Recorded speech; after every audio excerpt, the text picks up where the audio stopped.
supine, okay? Once again, right? Head to toe approach, because if not, you're gonna forget. Okay, so I'm gonna work my way over here. Oh, I lost my guy here. And also, if you have a hard time getting to this page over here, it's because this guy here doesn't always show. It's because you need to zoom in. Like when I try to do it, I can't get to it. Okay, so that's why I just zoom out. All right, if you're a Mac, it's Control minus. PC is Control, and then you'll get to it. Okay. All right, so we're over here now. So if you notice, first thing, right? I'm working my way up here. There's nothing here. I'm really gonna assess. Nothing over here. Nothing over here. I'm gonna. So first place is over here. Okay.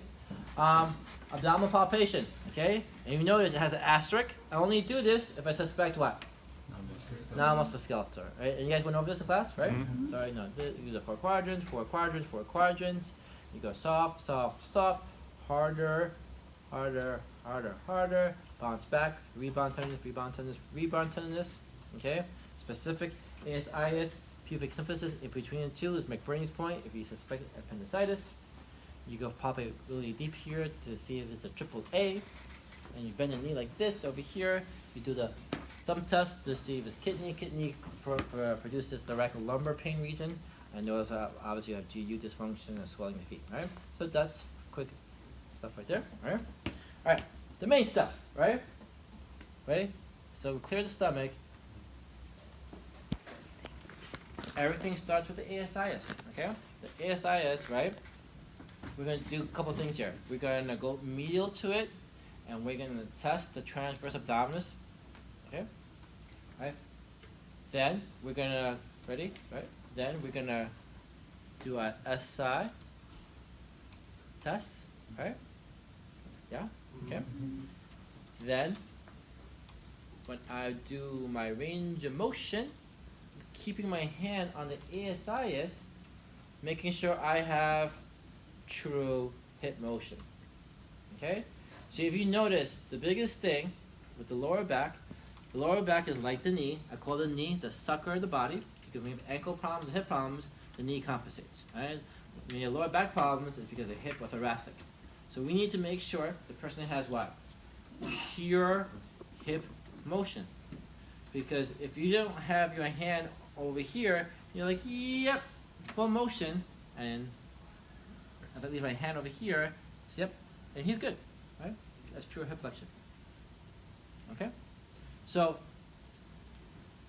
ASIS, okay? So let's start from the beginning. ASIS, you go 2.5 inches inward. That's the home of the transverse abdominis, okay? Where you guys learn all the core muscles. You actually learned this with Dr. Rodriguez, right? Mm-hmm. Okay, so what do I do? Right? So I'm going to give him a cue to see if you can fire this muscle. So the classic cue is a string from here to here. Okay, pull the two together. Okay? And what I'm looking for is for what? Does it turn on? Timing, does it turn on right away? Alright? Co-contraction of the big global muscles, right? The big ones here are your oblique muscles, right? So how do we tell if it's oblique muscles? Okay, there's a couple ways to do this. The oblique muscle is attached to the rib cage, right? So essentially, what's going to happen? You're going to You're going to see the rib cage going in, narrowing, or widening, right? You're like, oh, this person's using their obliques. Let's test trick number one. Trick number two, just figure out the palpation. So what I mean is, everybody palpate your athenoid eminence. Okay? And when you move your index finger to your thumb, right? That amount of palpation, that's transat. Okay? If you were to do pinky to thumb, right? That's your probably external oblique, right? That's it. You see that big overfiring versus subtle. And if you do middle finger, that's probably internal oblique, right? This gives you a way of determining is this over response. So that's trick number one, right? You see how full is that contraction? Look at the rib cage, right? Or if you just can't see it, you do the wiggle test, right? So the wiggle test, before he does anything, he's totally relaxed, right? See? Rib cage could wiggle because why? The muscles that attach to it are not on, right? So hey, do me a favor, pull a string to string from there, right? Hold that, and then compare it to a big over response rate, right? See that? Okay? Overfiring the obliques, okay? And this is good for later when we do muscle training. Some patients are like, what are you talking about? See this? Too rigid. Okay? So that's trans-ep, okay? And then you guys learn your SI stress test, right? So when I'm doing this, okay? Is it gapping or distracting? Okay? Yeah, so these tests, what's the reference point? The anterior part of the SI or the posterior part? The anterior part. So when I'm doing this, I am compressing the posterior part, but I'm distracting the anterior part. But that's a reference point. Okay? And then I do the opposite to compress the anterior part. Yeah? Okay? Okay?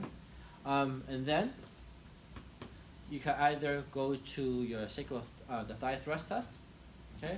And when you do the thigh thrust test, right, what do? Put your hand here, put your hand on the sacrum, right? And then you push down. Okay? And if you notice, I went from the back here. I know in the books they show you going between the legs. I don't want to get sued, so that's why I do it this way. Okay? Yeah, it's true. I don't want to get sued. Okay? And do you, this is the one where your hand, do you do like... My hands is on the sacrum. Do you want to feel for the SI, like that's what you're feeling? Or, Yeah. So essentially what you're doing over here is, right? You want to see the ilium going this way. If you didn't have your hand there, what are you doing? You're just smushing, right? So you need to stop that force and push down that way. Okay? So you do that one, and then you do your range of motion. Okay? Like I said before, the biggest thing you're really looking for is this hip flexion. When does the pelvis start rotating? Okay? You shouldn't start rotating to like 110 degrees. Okay? Watch me, look at this. Internal rotation. Internal rotation is huge because when you take a step with your right leg, your left leg is internally rotating. Alright, let me say it again. Alright? So when your right leg goes forward like this, even though my left leg's not moving, it's internally rotate. Right? Because internal rotating is what? Knee, right? Going towards midline, or midline going towards knee. That's both internal rotation. If you are limited internal rotation, like 0 degrees, right? You can't do this, right? You can't do this. So if you can't do this, right? Somebody's gonna have to do it. So you're gonna torque your thoracic spine, your SI, your knee. Somebody's gonna move more. So that's why you always want to make sure the person has at least like 10 degrees of internal rotation, so that they can take a nice long step. Okay? External rotation, not that important functionally, right? As long as you have somewhat, you're okay.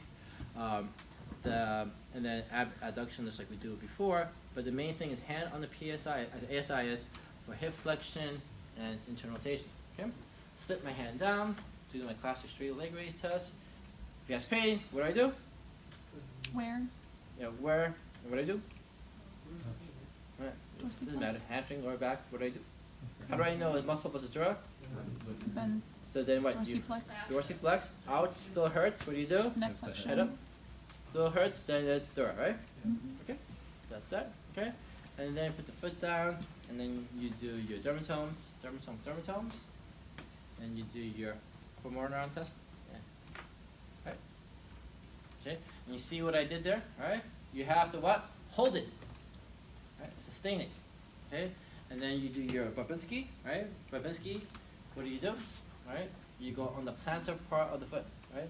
That's actually making surface. So you don't go medial, because you don't weight bear through here. You weight bear through here, right? So you go this crescent shape. Right? So you go off laterally though? Or no? No, you go like this. Okay? So that's what you do upper motor neuron test. You better do upper motor neuron test, especially if they have radiating pain. If they have radiating pain, your question you have to ask yourself, is this lower motor neuron or upper motor neuron? And that's why you do that, just to be safe. Okay? And that's it. So one more time. Alright, so now stop recording.